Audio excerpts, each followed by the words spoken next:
Novel ابھی نہ جاؤ چھوڑ کر بائی ایف اے کے قسط نمبر 4۔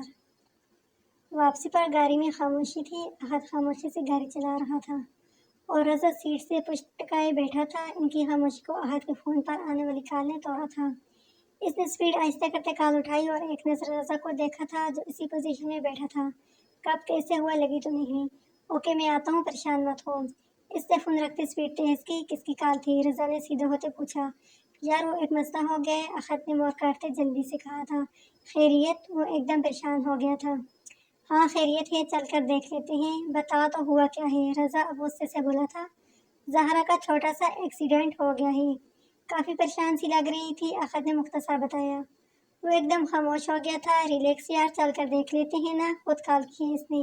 اس کے چہرے سے اس کے حالات سمجھ گیا تھا۔ کہاں ہے وہ؟ کتنی دور ہے جگہ یہاں سے؟ وہ بڑی دیر بعد بولا تھا۔ بس پہنچ گئے۔ احد نے ایک دم گاڑی روکی تھی اور جلدی سے باہر نکلا تھا۔ کافی لوگ جمع تھے وہاں۔ وہ ایک سائڈ پر خاموشی سے کھڑی ایک بابا جی سے ڈانٹ کھا رہی تھی۔ اس نے سفید سکارف لے رکھا تھا، ماتھے پر شاید چوٹ لگی تھی، اس لیے سکارف پر بھی خون لگا تھا۔ وہ ٹشو سے تھوڑے تھوڑے وقفے کے بعد خون صاف کر رہی تھی۔ پتہ نہیں ماں باپ لے کیوں دیتے ہیں اس بچوں کو گاڑیاں؟ چلانی آتی نہیں، اب جو میرا اتنا نقصان کرتی ہے، میرا موٹر سائیکل چلانے کے قابل نہیں چھوڑا، اوپر سے کہتی ہے میں پیسے دے دوں گی، مجھے پیسے دکھا رہی ہے۔ بابا جی نان اسٹاپ شروع ہو گئے تھے۔ زہرا احد فوراً اس کی طرف بڑھا تھا، رضا بھی اس کے پیچھے سے کی طرف آیا۔ وہ ایک دم ہوش میں آئی تھی جیسے وہ ان کی طرف دوڑی تھی۔ احد ساتھ میں، یہ بابا جی خود غلط ہیں، میں اگر بروقت بریک نہ لگاتی یہ خود بھی مرتے مجھے بھی مارتے، اور دیکھو نا اب مجھ سے کب سے لڑائی کر رہے ہیں، پولیس کو بھی کال کرنے کا بول رہے ہیں۔ وہ روتے ہوئے بتا رہی تھی۔ کچھ نہیں ہوا زہرا، میں آ گیا ہوں نا، تم جا کر گاڑی میں بیٹھو، رضا میں بات کرتا ہوں جا کر تو زہرا کو لے جائے، اسے چوٹ بھی لگی ہے۔ وہ زہرا سے بات کرتے ایک دم رضا سے مخاطب ہوا تھا۔ احد لیکن انہوں نے پولیس کو کال کر لی تو؟ میں نے پیسوں کا بھی بولا، وہ الٹا مجھے ہی سنا رہے ہیں۔ نہیں کرتے کال؟ یار بات تو کر لوں میں، وہ اسے سمجھاتا ہوا بولا تھا اور رضا کو اشارہ کرتا آگے بڑھا۔ وہ احد کے جانے کے بعد بھی ویسے ہی کھڑی تھی جب رضا اس کی طرف بڑھا تھا۔ ریلیکس زہرا، وہ بات کر لے گا، تم آ جاؤ، تمہیں چوٹ بھی لگی ہے اور ویسے بھی یہاں کھڑا ہونا بہتر نہیں ہے۔ وہ ایک دم شاک سی سے دیکھ رہی تھی۔ وہ اسے 4 سال پہلے والا رضا لگا تھا، اس کی فکر کرنے والا۔ وہ آرام سے چلتی گاڑی تک آئی تھی۔ رضا نے اس کے پہنچنے سے پہلے ڈور کھولا اس کے لیے۔ وہ گاڑی میں بیٹھتے ہی دونوں ہاتھوں میں چہرہ چھپائے رونے لگی۔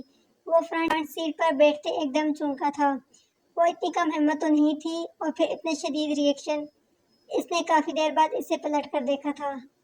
زہرا تمہیں کہیں اور چوٹ تو نہیں لگی؟ احد کو میں بعد میں پک کر لوں گا، پہلے ڈاکٹر کے پاس چلتے ہیں۔ اس کے آنسو سے شدید تکلیف دے رہے تھے۔ ہم جن سے محبت کرتے ہیں ان سے جتنے بھی ناراض ہوں لیکن ان کی تکلیف میں کبھی نہیں دیکھ سکتے۔ نہیں، احد کے ساتھ ہی جاتے ہیں۔ وہ کافی دیر بعد آنسو صاف کرتے بولی تھی۔ رونے کی وجہ سے اس کا خلق خشک ہو گیا تھا، لیکن اس نے پانی نہیں مانگا تھا۔ پتہ نہیں کیوں وہ اس سے بات کرنے میں جھجک محسوس کر رہی تھی۔ میں احد کو دیکھ لوں، وہ اس کو بتاتا باہر نکلا تھا۔ 10 منٹ بعد وہ دونوں ایک ساتھ واپس آئے تھے۔ احد فون پر کسی سے بات کر رہا تھا۔ رضا نے ایک دم سے اس کی سائڈ کا ڈور کھولتے اسے شاپر پکڑایا تھا جس میں پانی کی بوتل اور کچھ کھانے کی چیزیں تھی۔ اس میں سنی پلاس ہے، تمہارے ماتھے پر جو تھوڑا سا کٹ ہے لگا لو وہاں، یا تم ڈاکٹر کے پاس چاہو تو چلتے ہیں۔ وہ آرام سے بولا۔ نہیں ڈاکٹر کے پاس جانے کی ضرورت نہیں ہے، اس نے مختصر جواب دیا۔ اوکے پھر اور کچھ چاہیے؟ وہ اتنا نرم ایک دم سے کیسے ہو گیا؟ اس نے نہیں میں سر ہلایا۔ وہ زیر لب اوکے کہتا پیچھے ہٹو اور ڈور بند کر دیا۔ اور چوٹ تو نہیں لگی؟ احد فون بند کرتا گاڑی میں بیٹھا اور تھوڑا سا تیز چھا ہوتے اس کی طرف متوجہ ہوا۔ رضا بھی گاڑی میں بیٹھ چکا تھا۔ نہیں کہیں چوٹ نہیں لگی، یہ تو بس ایک دم بریک لگانے کی وجہ سے لگ گئی ہے۔ وہ بابا جی ٹھنڈے ہوئے یا نہیں؟ وہ پریشانی سے بولی۔ ہاں ٹھنڈے ہو گئے ہیں یار، بزرگ ہے، بندہ کچھ کہہ بھی نہیں سکتا، لیکن آس پاس کے لوگ کہہ رہے ہیں کہ غلطی نہیں کی ہے، میں نے معافی مانگ لی اور بائک کی مرمت کے لیے پیسے بھی دے آیا ہوں۔ وہ گاڑی اسٹارٹ کرتا بولا۔ میری گاڑی کیسے آئے گی؟ میں نے ڈرائیور کو منگوا لی ہے گھر سے، وہ لے آئے گا۔ موبائل تو تمہارے پاس ہے نا؟ اور کوئی چیز چاہیے؟ نہیں کچھ نہیں چاہیے، تم دونوں کا تھینکس، اگر تم نہ تو تمہیں کیا کرتی؟ بس یار دوست کس لیے ہوتے ہیں؟ اور احد نے مسکراتے ہوئے کہا۔ وہ بھی ہلکا سا مسکرا دی۔ میں اندر آ سکتا ہوں؟ اس نے اندر داخل ہونے سے پہلے اجازت لی۔ ارے رضا آ جاؤ، وہ فائل بند کرتے ہوئے بولے تھے۔ بیٹھو، کہاں گم تھے؟ اس دن بھی تم غائب ہو گئے تھے، بتایا بھی نہیں۔ بس سر ایک ایمرجنسی ہو گئی تھی اس لیے جانا پڑا اور آپ کو بتا بھی نہیں سکا۔ اچھا تمہیں حمزہ کا بتایا تھا میں نے؟ تو وہ آفس میں ہی ہے، اگر تم ادھر ہی ہو تو ملوا دیتا ہوں تمہیں۔ کیوں نہیں سر، میں خود اس سے ملنا چاہتا ہوں۔ چلو بس 5 منٹ میں آ جاتا ہے وہ۔ کچھ لوگے؟ چائے کافی نہیں؟ نو تھینکس سر۔ اتنے میں حمزہ بھی آ گیا۔ رضا کو اس سے مل کر بہت خوشی ہوئی۔ ویسے رضا میرے بابا آگے بڑے فین ہیں، لیکن آج آپ سے مل کر میں بابا سے ایگری کرتا ہوں۔ اور خوددار، ابھی تم نے اس کا کام نہیں دیکھا، آئی مس سے بہت آگے جائے گا یہ۔ آپ کو بڑا پان ہے سر، وہ مشکور ہوا تھا۔ وہ کافی دیر باتیں کرتا رہا تھا، پھر احد کی کال آنے پر وہ معذرت کرتا اٹھ آیا تھا۔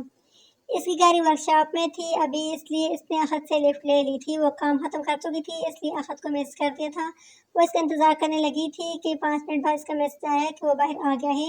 وہ بیگ اٹھاتی باہر کی طرف بڑھی تھی۔ وہ آفس کے سامنے ہی کھڑا تھا، گاڑی کے ساتھ ٹیک لگائے موبائل پر مصروف تھا۔ وہ ایک دم چونکی، پھر آرام سے چلتے آ کر بیٹھ گئی۔ وہ بھی موبائل جیب میں ڈالتا اندر بیٹھا تھا۔ ہاں جی، ہو گیا آپ کا کام؟ احد نے گاڑی ریورس کرتے پوچھا تھا۔ کام تو ہو گیا احد جی، گاڑی تمہاری ہے؟ وہ حیرانی سے پوچھ رہی تھی۔ کیوں میرے پاس گاڑی نہیں ہو سکتی؟ اس نے آئی برو اچکاتے پوچھا۔ احد بتاؤ نا، یہ تمہاری اپنی گاڑی ہے؟ اس نے تمہاری پر زور دیتے پوچھا۔ رضا کی ہے یار، ویسے ہم ایک دوسرے کی گاڑی آرام سے استعمال کر لیتے ہیں۔ اچھا، میں نے ویسے پوچھا تھا۔ اس نے اس کی بات کاٹی تھی، پھر وہ اس سے دانین اور مومنہ کا پوچھنے لگی تھی۔ تجھے کیا ہوا ہے؟ احد نے ایک دم اس سے پوچھا تھا۔ مجھے کیا ہونا؟ رضا ایک دم چونکا تھا۔ بے چین سا لگ رہا ہے، طبیعت ٹھیک ہے نا تیری؟ وہ واپس کب جائے گی؟ من تو ہو گیا ہے اس کو آئے، وہ ایک دم بولا تھا۔ کون سہارا؟ احد کو ایک دم سمجھ نہیں آئی تھی۔ یار یہاں اکیلا رہنا کتنا مشکل ہے، کل تم ادھر نہ ہوتے تو کس کو بلاتی؟ وہ پریشانی سے بولا تھا۔ کام کی وجہ سے یہاں ہے یار، وہ ان کا اپنا گھر ہے ادھر۔ بوا بھی ساتھ آئی ہے ان کے۔ وہ کیا کر لیں گی؟ اس کا بھائی آ جاتا ساتھ۔ وہ کیا نام تھا اس کا؟ یوسف، وہ پرسوچ انداز میں بولا تھا۔ کیا پتا یار، کوئی مسئلہ ہوگا اس لیے نہیں آیا۔ احد اس کو دیکھتا ہوا بولا۔ تو اسے اپنے گھر رہنے کی آفر کر دو، وہ میرے گھر کیوں رہے گی؟ پاگل ہم ہیں نا ادھر، انشاءاللہ کچھ نہیں ہوگا۔ ویسے مجھے تیری سمجھ نہیں آ رہی، وہ دلچسپی سے بولا تھا۔ مجھے خود بھی نہیں آ رہی، وہ بیزاری سے بولا تھا۔ گزرے دنوں میں جو کبھی گونجے تھے کہکے، اب اپنے اختیار میں وہ بھی نہیں رہے۔ وہ احد کے آفس میں موجود تھی۔ سوری یار، تمہیں ویٹ کرنا پڑا، تھوڑا مصروف تھا، وہ معذرت کرتا بولا تھا۔ کوئی بات نہیں، زہرا آہستہ سے بولی تھی۔ ہاں بتاؤ کیا بات کرنی ہے؟ وہ اسے دیکھتے بولا تھا۔ احد مجھے رضا سے سوری کرنی ہے، وہ ایک دم چونکا تھا۔ زہرا دیکھو جو کچھ ہوا تم دونوں کے درمیان، وہ شاید ایسے ہی ہونا تھا، تم بھی غلط نہیں تھی، تمہارے اپنے تحفظات تھے اور وہ بھی اپنی جگہ سے پاگل تھا۔ لیکن اب سوری کرنے کا فائدہ؟ وہ تو آج بھی تم سے، وہ ایک دم رکا تھا، پھر بات کو گھماتے بولا تھا۔ تم سوری کر کے شاید اسے تکلیف ہی دو گی، کیونکہ تم بس شرمندہ ہو، وہ اب بھی اپنی بات پر قائم ہے۔ میری ماں تو اسے اس کے حال پر چھوڑ دو۔ اور اگر میں کہوں کہ میں بھی شرمندہ نہیں ہوں، وہ سر جھکائے بولی تھی، اس کے لہجے میں عجیب سا پن، جیسے ابھی رو دے۔ احد ایک دم ساکت ہوا تھا۔ کیا مطلب؟ وہ خالد جماعی سے بولا تھا۔ احد تم اس سے بولو مجھے معاف کر دیں، میں اس کی محبت کے قابل ہی نہیں تھی۔ کنزر ٹھیک کہتی تھی، مجھ جیسے لوگوں کو اللہ اگر کوئی نعمت دیتا ہے تو وہ خود میں خامیاں تلاش کر کے اپنے ہاتھوں سے اس نعمت کو ضائع کر دیتے ہیں، اور پھر ساری زندگی اس نعمت کے لیے ترستے رہتے ہیں۔ وہ روتے ہوئے بول رہی تھی۔ زہرا پلیز ایسے مت رو، احد بے بسی سے بولا تھا۔ تم بتاؤ احد، مجھ جیسوں کو کبھی معافی ملتی ہے؟ وہ بہکی باتیں کر رہی تھی۔ اچھا پلیز بس رو مت، یہ پانی پیو۔ احد نے اسے پانی کا گلاس دیا تھا، اس نے 1-2 گھونٹ لیتے گلاس رکھ دیا تھا۔ ابھی میری بات سنو، یہ تم بھی جانتی ہو اور میں بھی، وہ آج بھی تم سے محبت کرتا ہے، لیکن بیچ میں ایک عرصہ گزر گیا ہے۔ جس تکلیف میں تم آج ہو وہ 4 سال سے اس اذیت میں ہے۔ یار تم ایک دم سب کچھ ٹھیک نہیں کر سکتی، تم خود کو وقت دو، اس سے بھی وقت دو، اس طرح رو کر تم خود کو تکلیف مت دو۔ لیکن وہ مجھ سے ایسے بات نہیں کرتا جیسے پہلے کرتا تھا، وہ معصومیت سے بولی۔ خیر بات تو تم بھی ایسے نہیں کرتی جیسے پہلے کرتی تھی، احد شرارت سے بولا تھا۔ زہرا اس کی بات پر روتے ہوئے مسکرا دی۔ رضا ایسے ہی تو پاگل نہیں، اس میں کچھ تو بات تھی۔ احد نے اسے دیکھتے ہوئے سوچا۔